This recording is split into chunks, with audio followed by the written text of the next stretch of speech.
Wat is er gisteravond toch gebeurd in Walshoorde? Een ongeluk met dodelijke afloop en 2 aanhoudingen. Ja, de omstandigheden waren dusdanig onduidelijk dat we ervoor gekozen hebben om deze 2 mannen aan te houden. De politie doet nog volop onderzoek in deze zaak. En verder in het nieuws vandaag. Terneuzen in beeld voor drijvende gasterminal. En snufjes in de zorg. Ze moeten wel.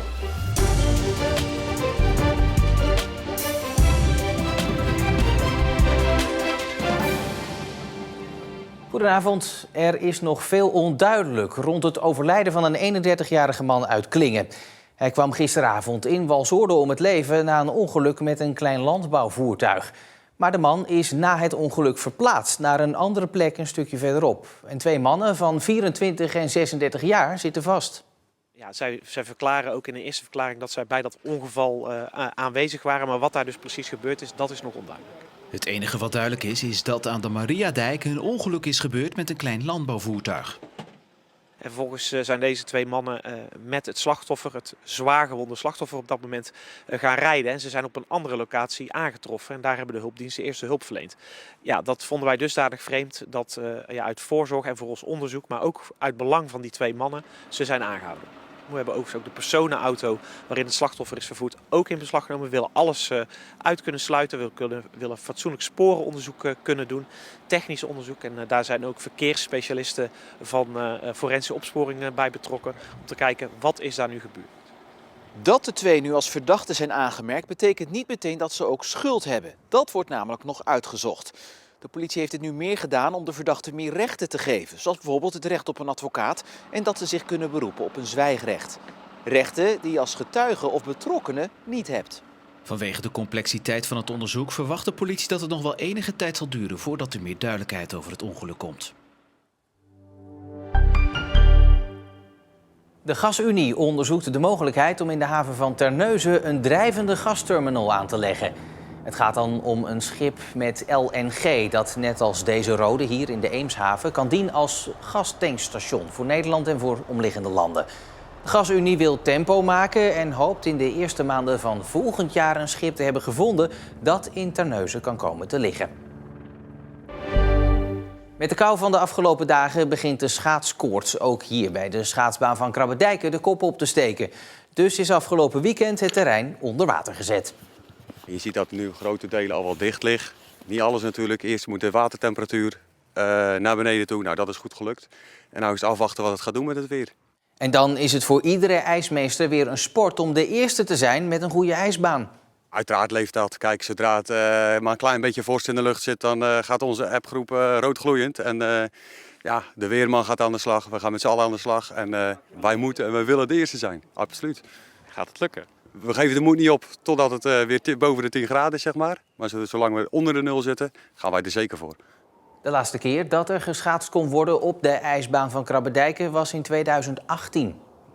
En straks in deze uitzending Rogier Veenstra. Hoe vergaat het deze Middelburger bij Excelsior Rotterdam? Maar eerst, de zorg ontkomt er niet aan. Robots en andere zorgtechnologie moeten worden gebruikt om het tekort aan personeel op te vangen. Om te laten zien wat er allemaal kan, rijdt er nu een bus langs alle Zeeuwse ouderenzorglocaties. Want er zijn al heel veel uitvindingen gedaan die het leven een stuk makkelijker kunnen maken. Een veilige waterkoker voor mensen met minder spierkracht bijvoorbeeld. Of de heupen-airbag, die voorkomt dat ouderen hun heup breken. En dan is er nog de bloempot, die alleenstaande ouderen bij de les houdt. Goedemorgen. Het is tijd om uw medicijnen in te nemen. In de rijdende expositie kunnen zorgmedewerkers talloze voorbeelden zien van zorgtechnologie. Die kun je dus onder het matras leggen. Die laat dus zien op een app of iemand ademhaalt, of iemand in bed ligt of iemand uit bed is. Waardoor je dus niet onnodig naar binnen hoeft te gaan. Het wordt wennen voor zorgmedewerkers en het wordt wennen voor patiënten. Maar dat we meer met technologie te maken gaan krijgen, dat is zeker. Wat we hier zien is de toekomst van de zorg. Je kan afspraken erin zetten en op bepaalde tijden herinnert hij je daaraan. Maar je kan ook dingetjes doen zoals dansen of jouw oefeningen laten doen. Ik ken het liedje zelf niet, daar ben ik iets te jong voor, denk ik. Denk vader Abraham. Wordt vooral op kleinschalige woonvormen voor mensen met dementie gebruikt. Techniek is niet iets engs, het kan het leven vergemakkelijken. Dat is de boodschap van deze bus aan personeel in de ouderenzorg. Wat is uw eerste indruk? Zie je nu iets? Er zijn technologische snufjes die toch wel goed zijn voor de oudere mensen. Vooral ook omdat ze zo lang thuis nog moeten blijven. Ja. Ik vind het allemaal wel leuk, maar dan denk ik, ja, we zijn echt nuchtere Zeeuwen. Zou dit gaan werken? Je moet toch met je tijd mee. Dus daarom vind ik het wel heel interessant, bepaalde dingen om dat uit te proberen. Of zomaar eens te kijken van, wat zou er goed zijn voor ons op de afdeling. Ja. Zag u hier van tevoren een beetje tegenop, tegen al die technologie die eraan komt? Klopt, ja. Wat is nou uw favoriet? Wat vond u het leukst? Zo, die bloempot. Hier zo, die kun je gewoon in de raamlijst zetten of op tafel en die zegt wat er moet gebeuren. Alle technologische ondersteuning is broodnodig vanwege het tekort aan personeel. Kijk, ik denk dat iedereen dat weet, dat de zorg van nu niet meer zo kan blijven doorgaan. En dat we moeten veranderen. En daarin zouden dus hulpmiddelen, middelen zoals deze, en er zijn er nog zoveel meer, die zouden daarbij kunnen ondersteunen. Als je praat met mensen in de zorgsector, dan hebben ze het al lang niet meer over personeelsproblemen die eraan zitten te komen. Nu hebben ze het al over een zorginfarct. De problemen komen er niet aan, die zijn er al. Deze bus toont een aantal oplossingen die al zijn gevonden. En je kan er wel van uitgaan dat elke technologie die bevalt ook zeker ingevoerd gaat worden. Als trainer behaalde Rogier Veenstra uit Middelburg flinke successen met Goes. En afgelopen seizoenen was hij in de tweede divisie werkzaam bij ASWH. En sinds deze zomer werkt hij in het betaald voetbal. Bij Excelsior Rotterdam zet hij de lijnen uit als hoofd jeugdopleiding.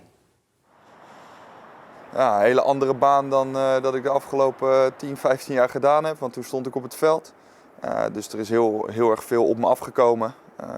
Misschien ook wel extra door de promotie van het eerste elftal naar de eredivisie. Maar ja, het bevalt goed.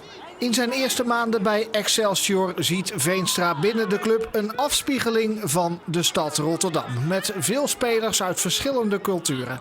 Daarnaast vindt Veenstra dat hij bij een warme club terecht is gekomen. Dat is voor mij wel heel prettig, want ja, dat ben ik wel gewend uit het Zeelse. Dat iedereen met elkaar overweg kan en dat er tussen iedereen contact is. Past de club bij jou? Ja, dat denk ik wel. Sowieso het sociale karakter. Zo ben ik opgevoed. Als ik kijk naar de club, zeker met JVOZ en Zeelandia Middelburg, Goes in iets mindere mate. Maar ja, dat je in ieder geval kan werken met mensen die op je lijken, die hard willen werken, die een sociaal karakter hebben, die beter willen worden. In de jeugdopleiding van Excelsior zitten 170 spelers. En Veenstra kan ze allemaal van heel dichtbij bekijken. Welkom in mijn kantoor. Veenstra stelde dit seizoen al veel nieuwe trainers aan binnen Excelsior, die nu allemaal werken volgens de gedachtegang van de Middelburger en zijn team. Hoe wil je spelers opleiden? Hoe wil je ze de aandacht geven, de individuele ontwikkeling versnellen om het eerste elftal te halen? Dus dan praat je echt over ballen, pionnen en spelers. Maar ik ben zelf geen trainer meer, dus dat betekent dat ik juist richting die trainers een bepaalde structuur weg moet zetten, waardoor zij weten van oké, bij Excelsior willen we dat er zo gewerkt wordt. Waarvan wij denken dat op deze manier spelers Excelsior 1 waardig worden. Dat is wel hartstikke leuk om te doen. Het is volgens Veenstra wel een stuk harder werken dan hij deed toen hij amateurtrainer was. Nu kom je aan de 60, 70 uur in de week. En dat is ook wel de mentaliteit van Rotterdam, maar ook de mentaliteit van de club. Iedereen hier werkt hard. En zeker niet voor het salaris wat ik bijvoorbeeld vorig jaar verdiende. Alleen, dit is voor mij een kans om en in het betaalde voetbal te komen en om me te ontwikkelen als mens. Ja, en in een hele nieuwe omgeving met in totaal 300-400 mensen die ik nog niet kende. Dus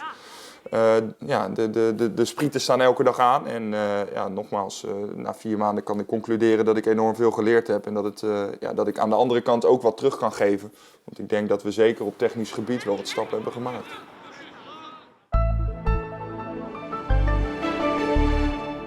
Het was een ouderwets winterse dag met vanochtend rijp op de velden en vrij veel bewolking ook. Daarna werd het zonnig met temperaturen van net boven nul.